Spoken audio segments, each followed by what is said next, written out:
Hi, my name is Dave Ormsby. I am a software architect at the Center for Reimagining Learning, and this presentation is on the Learning Core, which is a new proposal to address some of the issues that we've long had in edx-platform.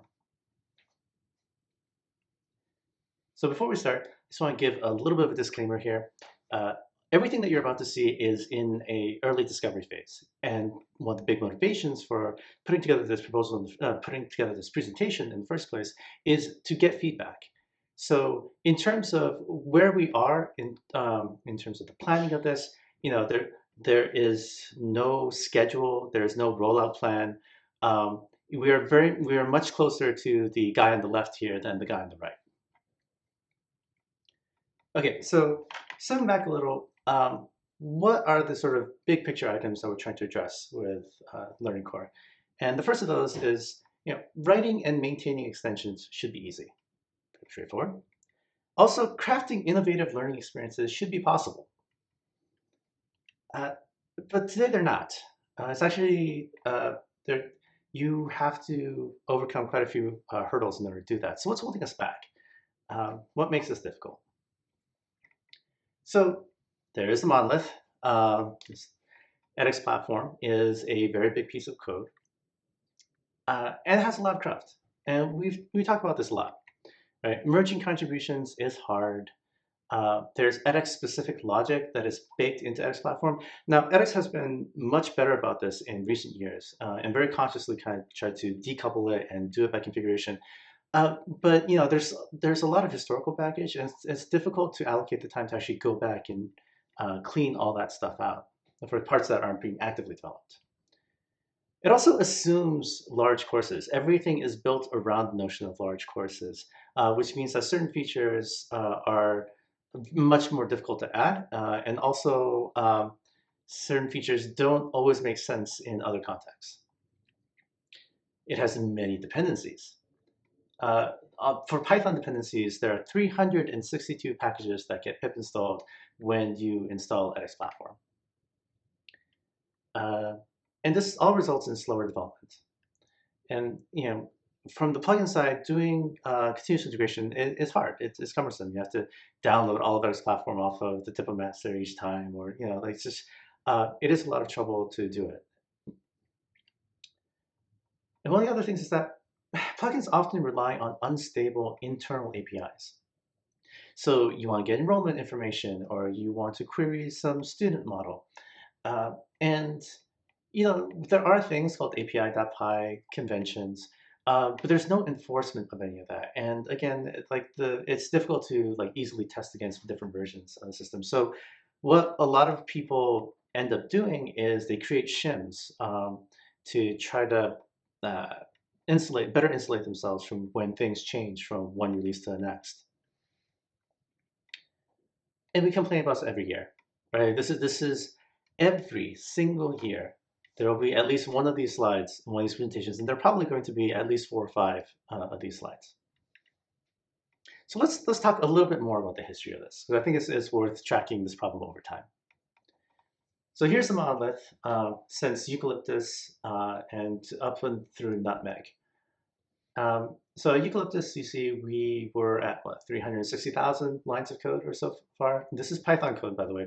And specifically, this excludes comments. This excludes everything that is in sort of dependencies and other OpenEdX repos that are installed by edx-platform. This is purely Python, executing Python code in edx-platform.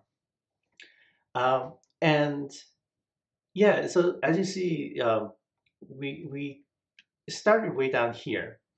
And even at Eucalyptus ficus, we decided that, yeah, this is a problem. The monolith is too large, it's too complex, no one can reason about it. And so edX formed the Taming the Monolith Working Group, where there were a lot of discussion, a lot of work around documentation, some refactoring work, and the general idea that we need to push more work into other repos and other services. But you notice that despite all this effort, the growth in edx-platform's code follows a pretty linear pattern from Eucalyptus all the way to Juniper. That jump in Hawthorne is actually not because anything particularly special happened at that time. The Hawthorne release just took a really long time. It was like twice as long as the normal release. So it was remarkably sort of stable line from eucalyptus all the way to juniper. And then you see that dip. And here I want to send a huge shout out to Diana Huang, who has been been in charge of the deprecation working group since she formed it. And Depper has made a huge impact in terms of the complexity of the monolith. And so then we got into the stage where a lot of things were taken out, and then things continue to be taken out at a more modest pace. And the monolith isn't growing as fast as it used to. There's a definite difference in the growth line from koa to nutmeg versus eucalyptus to juniper. Part of this is because of deprecation. Part of this is a shift. More and more work happens in other repos and services, and I think that actually this trend line is uh, is a little bit understates how work patterns have changed, because the number of developers working on OpenLinux has increased substantially during this time, but so much of it is pushed into things outside of this platform that the monolith is growing more slowly, but it's still growing. And at this rate, we're never going to bring it down, because the idea way back in eucalyptus was, what can we take out? Like, what if we think of edx-platform as this core platform that has just the essential ideas? Can we move everything out into other repos so that get rid of all the cruft, and then what is left in edx-platform is this shiny piece that we will call the core of the learning experience? That hasn't happened. So the status is it's still untamed. Right? So, but why is that? Why isn't the line count going down, despite all these heroic efforts that people have made? So the first reason is that dependencies make extraction of any particular component very difficult. This has happened many times where people are like, okay, I'm going to move this out. And then they find out that, dependencies, structure tests, and enterprise, and grading, and proctoring. This needs to do this callback. I need to actually put a little dependency injection or make that work. And it gets surprisingly complicated, surprisingly quickly. And that's just code. There are also, there are data migrations that are cumbersome to work through. There is cached pickle data, even like operational things that would break the site if you do it the wrong way. So that's and this has been a bunch of people. It's not always the case. There have been successful extractions. There have been teams that have worked through this to pull out a lot of logic, but it is difficult. It is hard work. And you don't have to take my word for this. This was an article written by Brian Messick on how not to move the module star. There are probably a handful of other articles like this for different parts of the system where people have attempted to extract it and gotten bit by the various complexities. So if you have time, I encourage you to read this. So reason number one, dependencies make it hard. Reason number two is extraction benefits are backloaded. And what I mean by this is that, at any given point, when you are doing some kind of work, or when you are saying, okay, I'm going to prioritize this work, the people who allocate the time and the budget want to know what they're getting, what that return on investment is. If we were going to go off for a month and do something, what do I see at the end of it? And the actual benefits here, if this is lines of code and this is time, and we want to push down the number of lines of code in edx-platform over some period of time, this is lots of work. This is lots of effort. This is probably like years worth of effort of multiple people that can't do anything else during this time. But the benefit is only way down here. The payoffs are towards the end. Again, this vision of edx-platform as this thing where we will shave away all the extraneous, complex stuff and be left with this brilliant, shiny core that is easy to work with, easy to manipulate. That happens way at the end, right? If we cut 100,000 lines of code right now, we would still be at a place where we were, 5 or 6 years ago and saying this is terrible. So when the benefits are so backloaded like this, Like it's hard to sell that. It's hard to sell even incremental steps towards that, because if the only thing you can say is, yeah, it'll be great after 2 more years of this, like there are other things that very rightfully will be prioritized above it. So those are some of the problems with the existing system. And so what is the Learning Core proposal and how can it help? So first off, it's about changing tactics, right? So our approach to date has been to view edx-platform as the eventual core system that we want to keep. And if we can, and our job is to peel away all the other stuff until what is core remains. At our current rate of progress, that will literally never happen. So this proposal says, okay, let's forget that. Let's create a new repo for these core learning concepts, and then create new applications there and gradually shift edx-platform to use it over time. And the goal with this is for each new piece to add value, right? If you're a plugin developer and the things that you care about are in edx-platform, and they continue to be in edx-platform, even as all the extraneous stuff gets removed, each removal doesn't really help you a whole lot. If you're a plugin developer and your dependency is this new learning core, and it's an easier dependency to work with in edx-platform, then each new capability that that core gets brings value to you as a plugin author.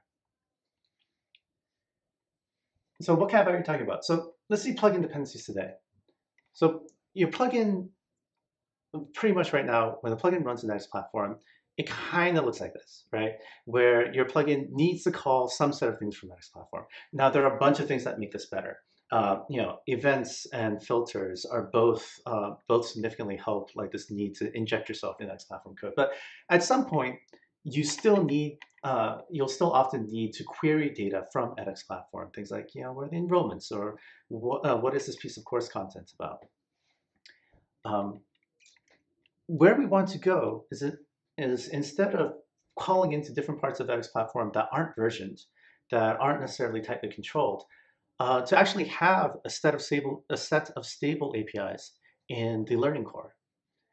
So in this scenario, Learning Core has a bunch of APIs and its own models. edx-platform pushes data into the Learning Core using those Learning Core APIs, and your plugin application reads from that. If this is, for those who are familiar with OpenEdX events, this is very much the same philosophy in terms of how we want to shift the dependencies. Where in the OpenEdX events case, edx-platform creates events and pushes them out and broadcasts them, and your plugin can know how to listen for those same events. Okay, so what actually lives inside the Learning Core in this case? So this, again, I'm going to do a lot of hand waving here. The Learning Core app list, and this is very much a work in progress. There's publishing.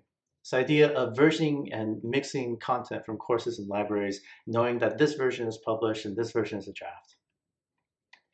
There's composition.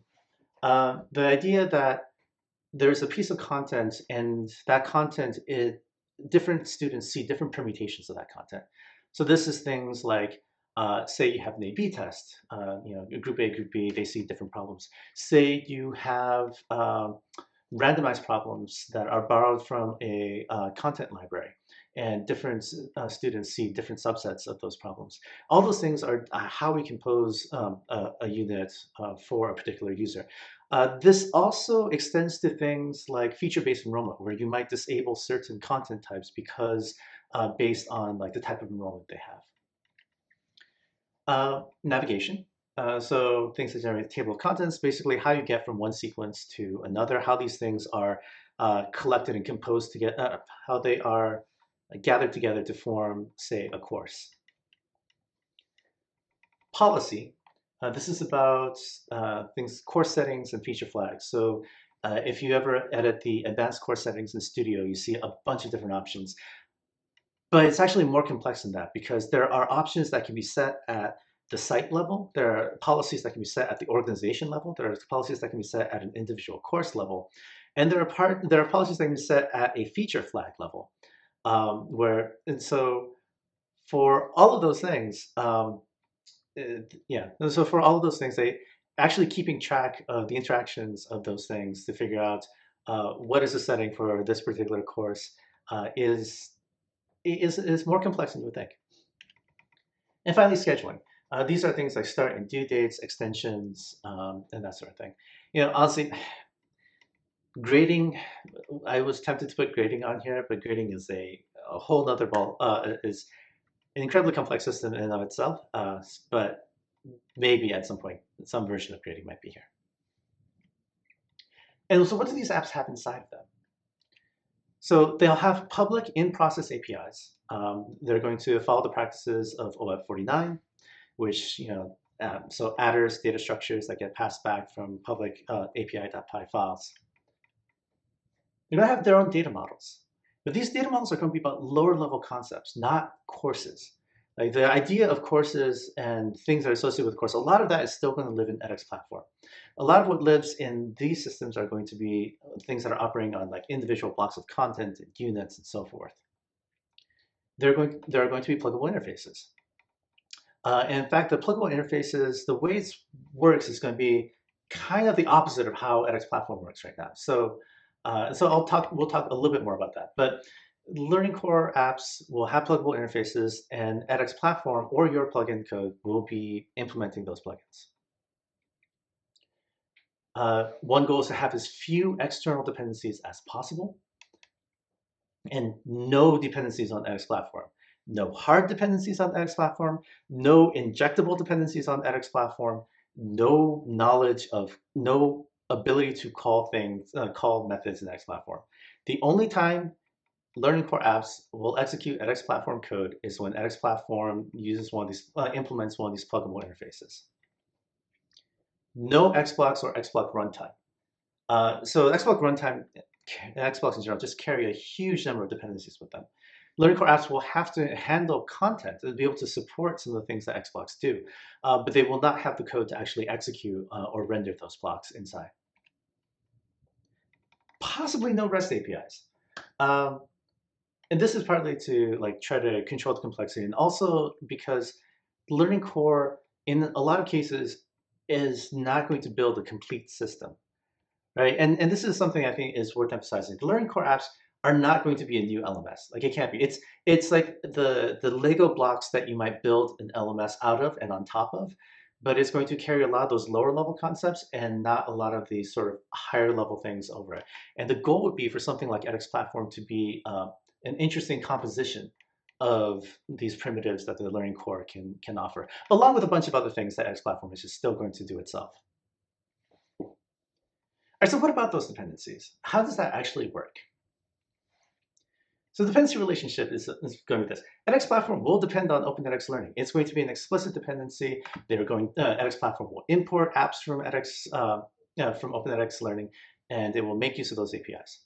OpenEdX learning will not depend on edx-platform. Will have no knowledge that edx-platform exists. edx-platform will implement plugins for use in OpenEdX learning. And specifically, like a really quick example is, let's say that we had, this is the unit composition for the Learning Core. So Learning Core might define a data model that says, hey, here's a unit. I have a model for this. And it will define a public data structure that says, this is unit data. It's an adders, this immutable structure, again, based on the OEP guidelines for this. And it'll define the public user API. So it'll say, get a unit for this particular user. And it'll take some arguments, it returns the unit data. And then finally, it's going to find some set of filters from the configuration, where unit filters is some pluggable interface, and anyone can implement their own unit filters.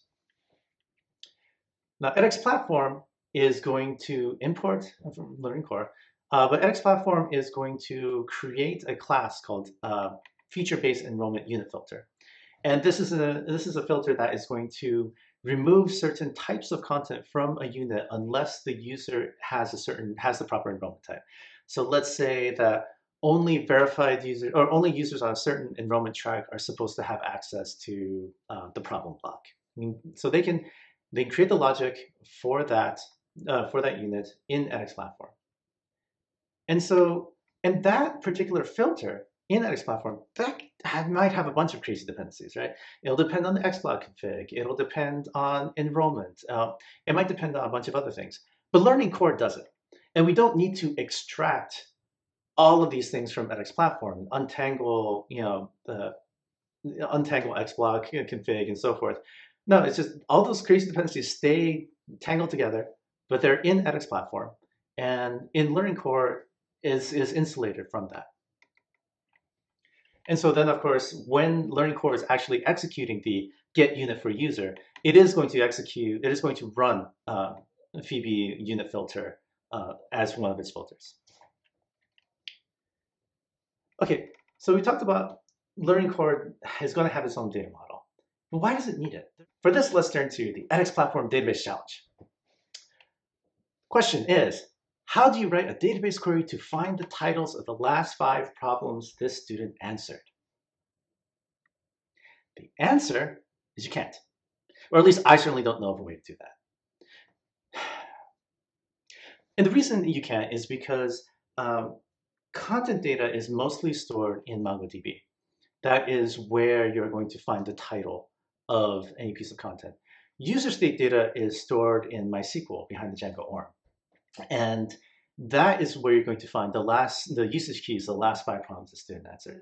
They're not in the same database. You can't write a join that actually puts these together, which is frankly kind of crazy, right?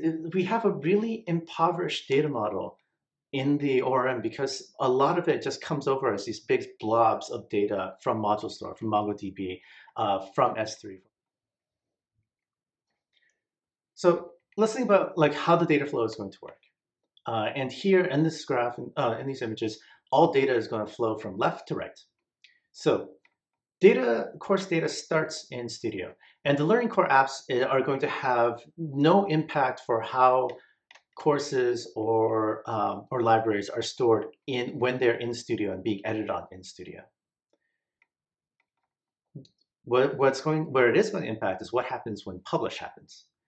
So, a user publishes some piece of content. If it's course data, it might come from module store at the moment. If it's version 2 libraries data, it might come from block store. But in either case, a publish action happens. At that point, Studio is going to take the data from module store or block store, and it's going to transform it into the formats that various Learning Core applications are going to expect to fill their own data models. Learning Core apps are going to store that information. And then the LMS side, which still has access to Learning Core apps, is going to query that information. Again, for something like, what is the composition of this unit for this user? The plugins involved, the plugins that we write, can also read this information, just like Courseware can, and make use of the same Learning Core apps and the same APIs.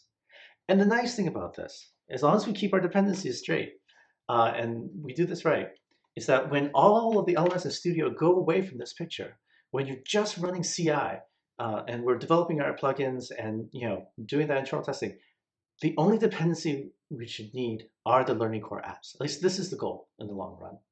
And then you can write test data into this as part of the test suite. You can still read data out of it and have a much cleaner development experience. And while we are doing a lot of new things here, we're also not completely reinventing the wheel. We already do publish time data transformations. We've done this since course overviews were created, I don't know, 8 years ago. It's been a sort of long-running practice, and gradually we've evolved it over time. So we do course overviews, like I said, block transformers, which is what powers the course blocks API, and that's really optimized for showing manipulating large portions of the course at once. We do it in edx-when with schedule start and due date information. We do it with the Learning Sequences API, and we do it in a bunch of other places as well. The idea of this sort of data transformation, this path that goes from Studio, publishes data, and to the LMS. This is covered in more detail in this ADR around Studio LMS subdomain boundaries. But we're going to do some improvements. Every time we have built one, we have sort of iterated on this notion of doing publish time data transformations, we have improved the system. And I think that there are a few things that we really want to look at for this latest system for Learning Core apps. First is efficient storage and querying, particularly of individual pieces of data. Like I said, block transformers were great when you had to manipulate the entire course at once.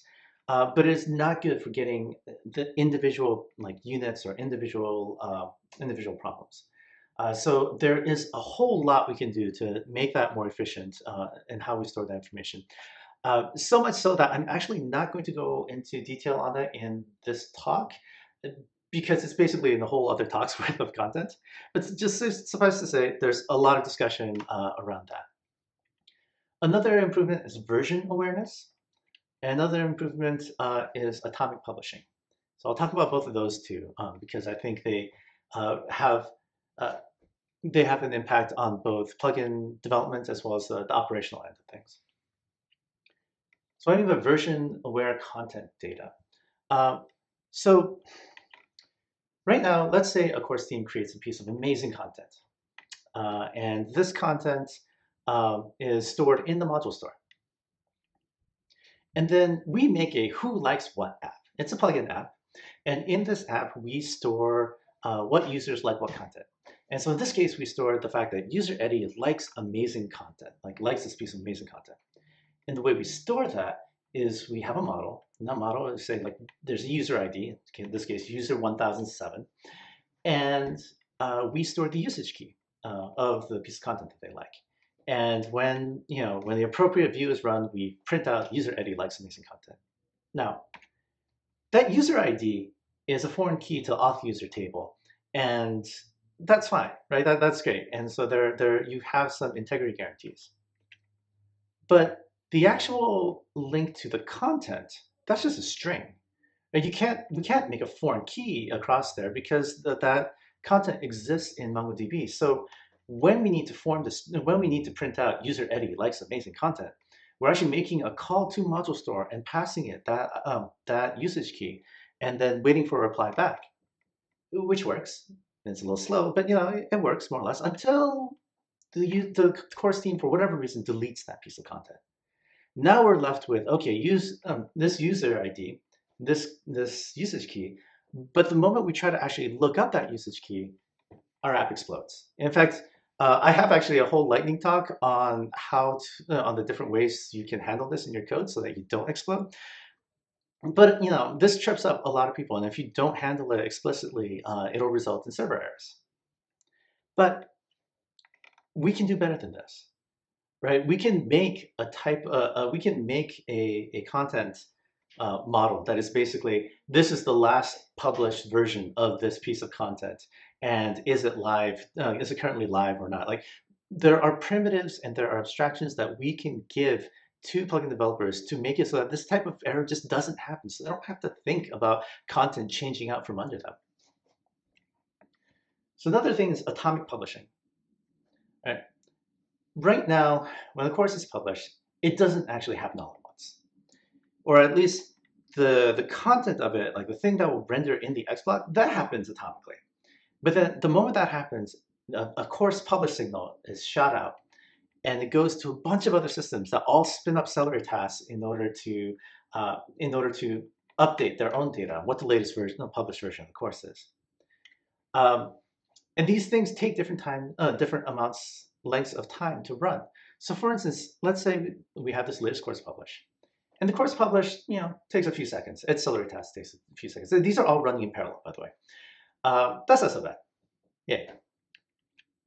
The search indexing just drags on for 15 minutes. And we don't know why, but the users probably won't notice if the search results are 15 minutes old, if the new things don't show up until 15 minutes from now. Maybe it's okay.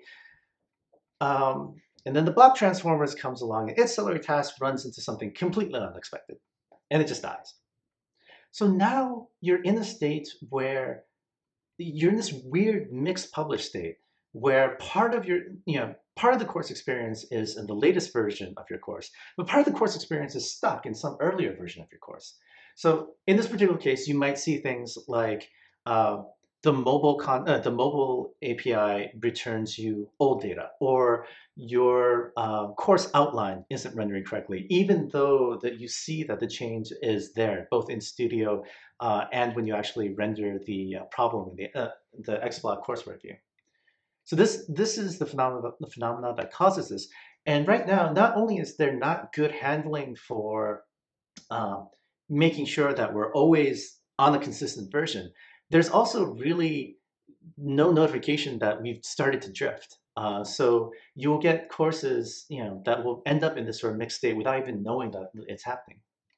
Well, until students start, sending bug reports.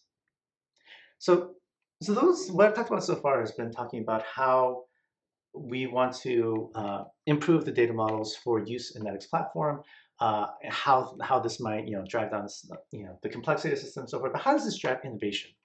That was really that was one of the first points that I put up. So first of all, the fact that just making plugin development easier, I think, will help drive a lot of innovation. Every time we can remove obstacles from what plugin developers have to deal with in order to create their plugins, that's more time that they can think about, pedagogy and other fun features that their users want. But stepping back, the original case that OpenEdX was created to solve, the original use case was edx.org. It was a very specific type of large college course. And we see this there's the two-level hierarchy of sections and subsections. A lot of these courses take 12 weeks to run. 12 weeks to run. It's a very familiar experience. One of the things that really struck me when I was working on the block store project was the approach that LabXchange was taking. And LabXchange made use of the OpenEdX platform, but they did so with a radically different interface, a radically different learning experience. So they didn't have courses. They did not have courses. They did not have enrollments. You had pathways and clusters, smaller pieces of content that could be remixed basically. It was a very different experience, and I'm not trying to say that this experience is intrinsically superior to edx.org's course experience, but I do think that all these different experiences have different things to contribute. Right? OpenEdX should have a goal of being able to support education in all kinds of different ways, to support experimentation in education. And part of that experimentation are these different experiences. And so LabXchange could do what they did because OpenCraft was working on it. And there are a very small handful of organizations that have the depth of platform experience that would have been necessary in order to bend the system in order to make it do this. And so, but can we make it easier? How can we make it easier to enable things like LabXchange and a bunch of other experiments? Right? Other things that we can think of are, what about lightweight in-person courses with small enrollments? So much of edX platform, so much of OpenEdX is how it is because it has to accommodate the fact that some of these courses will have millions of people enrolled in them. At that scale, there are certain things that are just really much harder to do. And if we turn that off, we could have an entirely separate, entirely different sort of system. Now, that system might not be OpenEdX, but that system is still going to need content. It's still going to need to do things with that content. It's probably still going to have composition and versioning and schedules and so forth. So, could the learning core be used as a foundation for something like that? Another thing is smaller course hierarchies, and this is something that could feed back even into OpenEdX very much as it is today. If we talk about decoupling navigation, not all courses, even on edx.org, not all courses actually really make use of the section, subsection levels of hierarchy because they're really small. I've seen multiple courses where there is a section, a subsection. There is exactly one. There's one thing in it, and so where that hierarchy becomes more of an annoyance than actually being useful. Then there are like really simple before and after seminar, webinar assessments. There's training sessions delivery. Right now, you can already in the platform, if you enable the right feature flags, you have the ability to export content via LTI from V2 content libraries. So what else can we enable? Like what else can we do? One of the ways that we can do this, or one of the things I think is interesting, is this idea of extending concepts of data models. Right, so if we have this general notion of navigation, navigations can do certain things, like they can give you the list of sequences that this person needs to do or something. But then a course navigation and pathway navigation might have very different approaches to how those sequences uh, are organized for the user. But they can still be, they can still share a lot of aspects, and hopefully, um, if we build the right interfaces, it will be easy to extend in these sort of more interesting ways. Another idea is decoupling these layers. We have this notion of like navigation, like groups sequences of content into, maybe they use section subsection hierarchy, maybe it's something different, but maybe it's something where it picks a new sequence for you dynamically and you never see more than one, but it has some grouping of sequences. The sequences group units, and sequences can be assessments. And you might have a static sequence, you might have adaptive sequence, and so forth. Units compose blocks of content, and blocks of content are rendered by a runtime. And content blocks could be like, that could be an XBlock runtime, a QTI runtime, H5P, Prairie Learn, etc.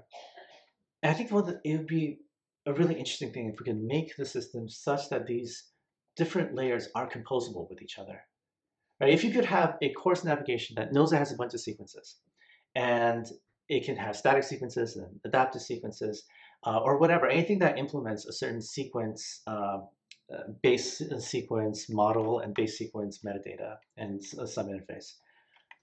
Then it would be a way to, in a more scalable way, be able to develop new courseware experiences and ways to experiment so that you don't have to reinvent the entire stack for the thing you're trying to do. If you have some completely different runtime for a block type that you want, a different problem type, you could just create that one thing and not have to worry about how that groups into units or how A/B tests are run on it. So that's what I'm really hoping for, how we can drive innovation. So how does this relate to other efforts? Blockstore. The relationship with Blockstore is very much an authoring versus learning piece. So a lot of the end goals of Blockstore are the same in that we both, the Blockstore effort and learning core effort, both want to deliver this more dynamic, more scalable course experience. Both scalable meaning scaling, being able to scale down as well as up in terms of the types of content. But Blockstore is very much focused on the authoring and storage of that content, how tagging works, and that sort of ends of things. The learning core apps are much more concerned with how that content is delivered to the student in the LMS and stored for that purposes. So they're basically like two sides of the same coin. Hooks, events, and filters, they're very complementary to this.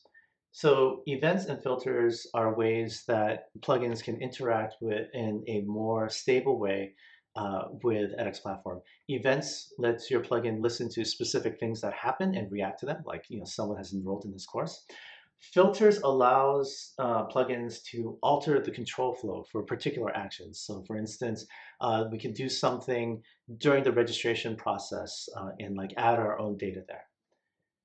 But events and filters don't provide a way to query data from the LMS. And that's sort of where the Learning Core apps would be helpful. So things like actually getting the metadata about, okay, like what is this unit? What changed in this unit? What does this unit look like for a particular user? How many points is this problem worth? Those types of questions would be things that you would do in learning apps that hooks and filters don't provide. But they're all meant to work together. Block transformers. This is something that it might be a long-term replacement to. So block transformers are a data model that is and framework that are used to power the course blocks API and other systems that need to do really large manipulations of like the entire course tree all at once. So I think that the overlap is close enough where it might make sense to change the implementation of the course blocks API to run over Learning Core apps, but I'm not sure at this point. So getting involved. There is an OpenEdX learning repository. The code there is very much prototype hacking. Of the issues the issue discussion around data models is probably more interesting, but though it's very, very early and very speculative. There's Jenna put together a modular OpenEdX experience wiki page, with some help from Braden, and that talks about some of the use cases that the learning core apps would help to support. There's also a Learning Core Platform Arc Discovery GitHub issue, as well as there have been a couple of threads on the OpenEdX forums in the architecture section. And these are the places where basically any conversation that relates to Learning Core apps will end up happening. All right, and that's it. Now taking questions, and thank you very much. Thank you, Dave. We are going to have a Q&A session. Just for the sake of the people on the Zoom session, we will be fielding questions through the mic here. So if you have a question, please raise your hand. I will come by and pass you the mic.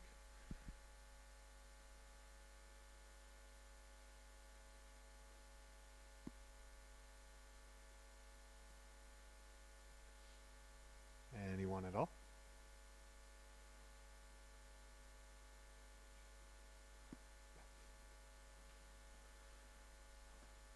One second, Dave. We're checking the virtual feed. Oh, we have one here. Never mind.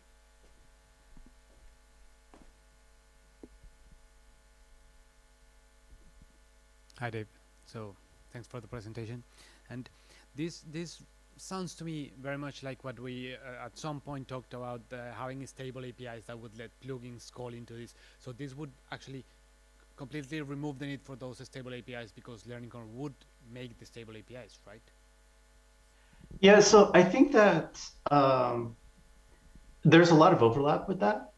And certainly for a certain subset of those stable APIs, this would be an attempt to to bring that functionality. I think that there are there are certain stable APIs that wouldn't make it into this. So for instance, things like the user registration, like you could see wanting to have like APIs around that. And as currently scoped, the Learning Core API of the Learning Core apps wouldn't cover that piece of functionality. Now it's possible that this same approach could be used on multiple different things. Or it's possible Learning Core could eventually grow to encompass some of that. But so yes, on the philosophy of like the stable APIs and filling that piece of the gap, but I don't know that that Learning Core would fill all of that gap.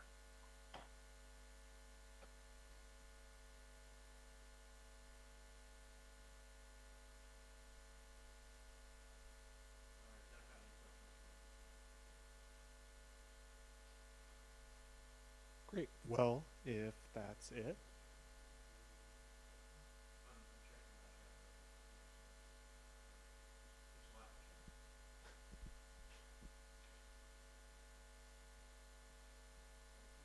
Yeah. Well, thank you so much, Dave. Yeah, thank you. Take care.